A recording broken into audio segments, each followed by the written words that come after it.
Bonjour, je me présente, je suis le professeur Jacques Laurier, je suis membre du département de médecine de l'Université de Montréal et je suis également affilié au département d'épidémiologie, statistique et santé occupationnelle de l'Université McGill, ainsi qu'au département de médecine du CHUM et au centre de recherche de l'Institut de cardiologie de Montréal. Je n'ai pas de conflit d'intérêts. Je vous présente aujourd'hui le 4e chapitre d'une série de cours sur la lecture critique d'un article médical. Les chapitres antérieurs ont porté sur la population de l'étude, les interventions et la randomisation. Ce chapitre portera sur les calculs de puissance et la taille de l'échantillon. Si vous voulez avoir accès au chapitre antérieur, je vous prie de vous rendre à YouTube et d'entrer mon nom dans le moteur de recherche. Vous y trouverez les chapitres antérieurs ainsi qu'une série de Journal Club qui sont identifiés avec la lettre J majuscule, C majuscule. Merci.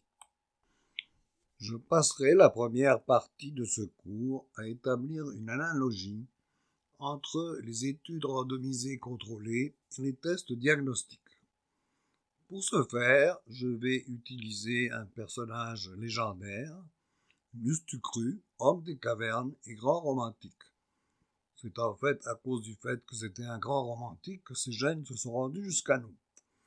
Et donc notre ami Lustucru se levait tous les matins et empruntait un sentier pour aller cueillir des fleurs pour sa blonde. Le problème, c'est que ce sentier était bordé de très hautes herbes, et ces hautes herbes cachaient parfois un tigre.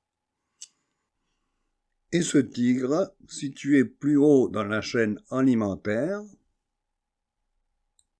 aurait bien voulu avaler notre ami Lustucru pour son petit déjeuner. Donc, quand il voyait l'herbe bouger, notre ami Lustucru faisait face à un dilemme. Est-ce qu'il s'agissait d'un tigre qui voulait le manger, ou est-ce que c'était juste le vent qui fait bouger les herbes? Je vous présente donc le dilemme de notre ami Lustucru dans un carré de 2 par 2. À l'horizontale, nous avons la vérité, c'est-à-dire oui, il s'agit d'un tigre, plus, ou non, il ne s'agit pas d'un tigre, moins. À la verticale, nous avons la conclusion à laquelle arrive Lustucru, c'est-à-dire oui, c'est un tigre, il faut partir à courir, ou non, c'est pas un tigre, il peut continuer à cueillir des fleurs. Alors, dans le carré supérieur gauche, la vérité c'est que c'est un tigre, et Lustucru conclut que c'est un tigre, donc il court de toutes ses forces pour monter un arbre qui est à 100 mètres de là, et il échappe ainsi à son ennemi le tigre. Dans le carré supérieur droit, en fait, la vérité que ce n'est pas un tigre, c'est juste le vent qui fait bouger les herbes, mais notre ami Lustucru conclut que c'est un tigre et part en courant monter sur son arbre.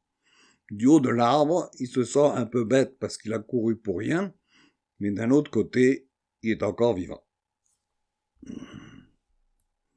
Dans le carré inférieur gauche, notre histoire finit très mal. En effet, en réalité, c'est un tigre qui fait bouger les herbes. Mais notre ami Lustucru conclut que c'est le vent, donc il continue à cueillir des fleurs, le tigre sort des herbes et mange Lustucru.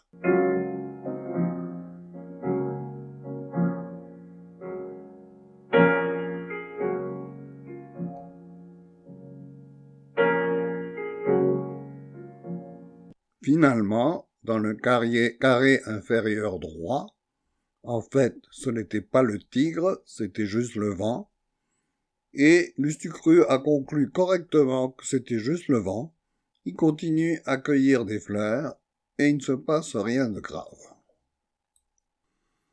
Alors, si on transpose tout ça dans le monde des tests diagnostiques, dans le carré supérieur droit, et on suppose que l'hypothèse nulle, c'est qu'il n'y a pas de tigre, et donc, dans le carré supérieur droit, Lustucru a commis une erreur du type 1. c'est-à-dire qu'il a rejeté l'hypothèse nulle alors qu'elle était vraie. Alors que dans le carré inférieur gauche, Lustucru a commis une erreur du type 2, c'est-à-dire il a accepté l'hypothèse nulle alors que celle-ci est fausse. Maintenant que je vous ai plongé dans la confusion avec cette terminologie que je déteste, avec tous ces doubles négatifs, permettez-moi de venir à votre rescousse.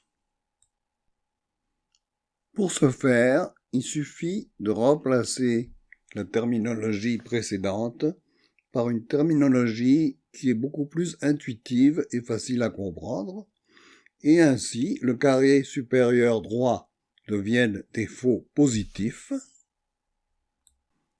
et le carré inférieur gauche devienne des faux négatifs. C'est exactement la même chose, mais c'est beaucoup plus facile à comprendre et à digérer intuitivement. Alors, si l'on transpose tout ça dans le monde enchanté des études randomisées contrôlées, un résultat positif a lieu quand l'incidence de l'issue principale est différente dans A et dans B, et un résultat négatif a lieu quand l'incidence de l'issue principale n'est pas différente dans A et dans B.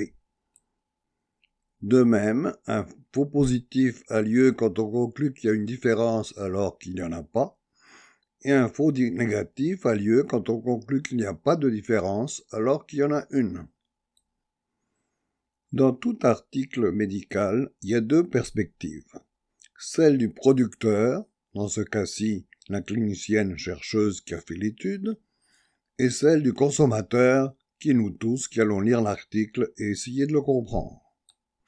Alors, commençons par nous mettre à la place de la clinicienne chercheuse qui a fait l'article que nous allons lire. Et je porte à votre attention que toute ressemblance avec une patronne du CHUM est une pure coïncidence. Alors, les objectifs de la chercheuse sont 1. De publier dans New England, 2. De minimiser la probabilité de faux positifs et de faux négatifs, 3. De faire l'étude le plus rapidement possible, et 4. De la faire avec le moins de patients possible, vu que 3 et 4 essentiellement sont déterminés par le budget. Pour commencer, il va falloir utiliser deux constantes, c'est-à-dire que la probabilité de faux positifs doit être de 0,05, c'est l'alpha, et la probabilité de faux négatifs doit être de 0,20, c'est 1 moins bêta. Ces constantes sont fixes et on les retrouve dans tous les articles.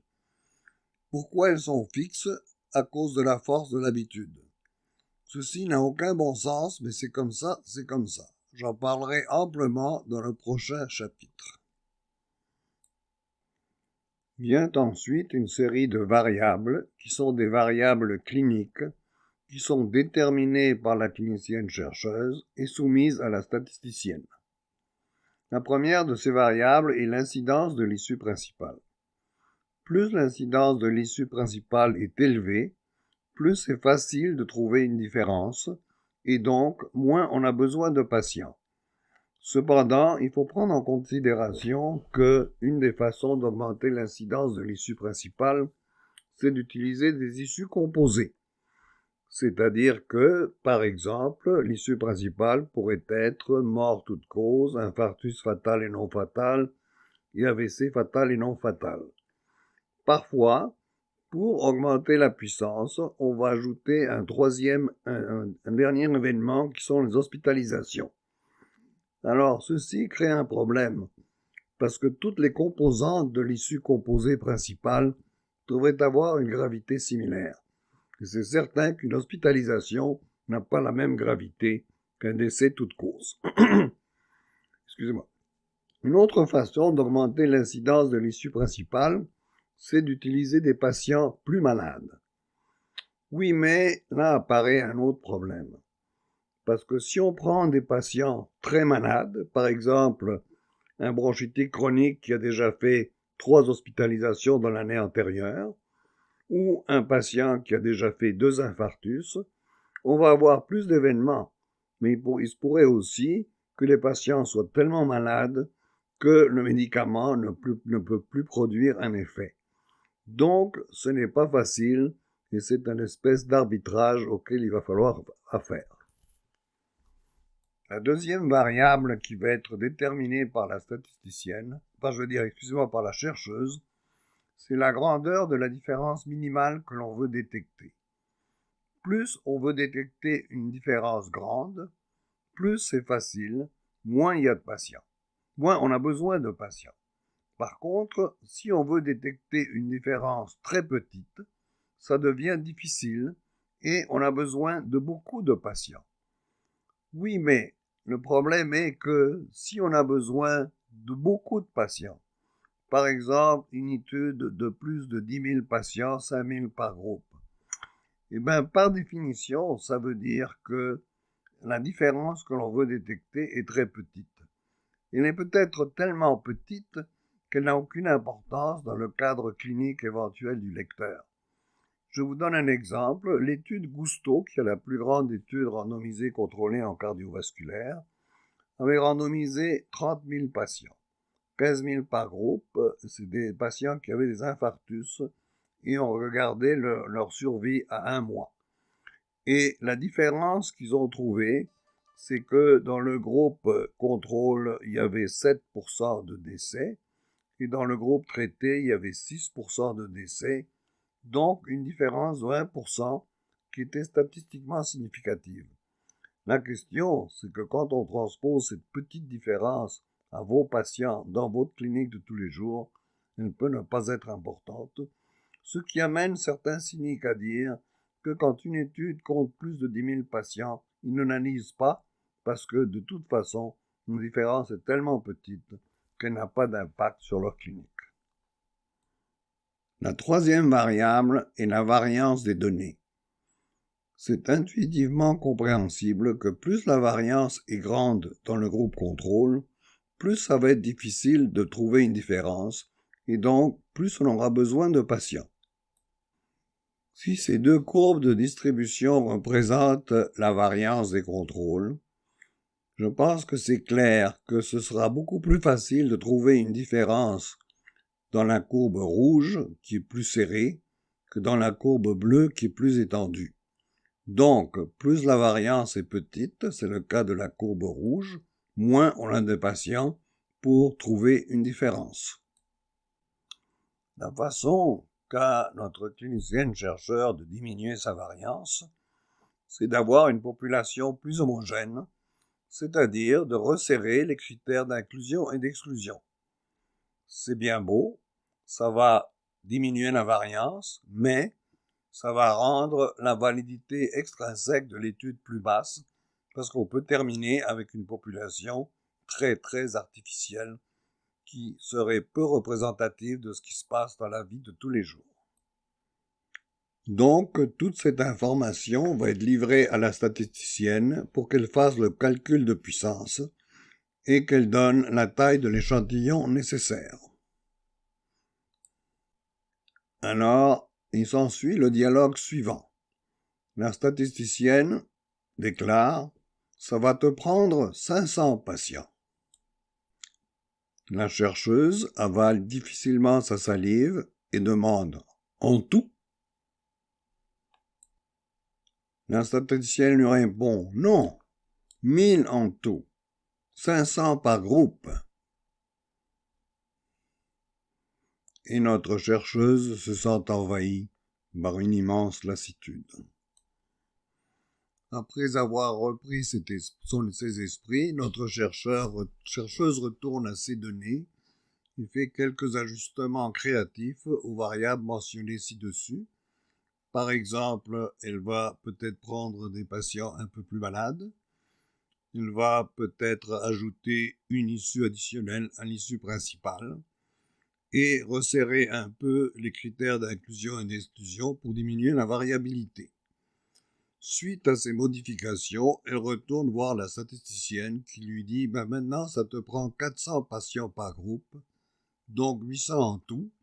Ceci est faisable compte tenu de son budget et l'étude est partie. Vous aurez les résultats dans 5 ans. » Je pense donc que le lecteur comprendra beaucoup mieux le protocole s'il lit entre les lignes pour inférer les ajustements qui ont dû être faits pour arriver à un nombre de patients raisonnable. Je pense que c'est suffisant pour aujourd'hui, mais il nous reste des points importants à discuter qui feront l'objet du prochain numéro. Ces points sont est-ce que l'alpha et le bêta devraient être arbitraires et le même dans toutes les études? Le problème soulevé par les analyses intérimaires et le concept d'adaptive clinical trials. Alors tout sera couvert en long et en travers dans le prochain chapitre. Merci de votre attention et prenez soin de vous.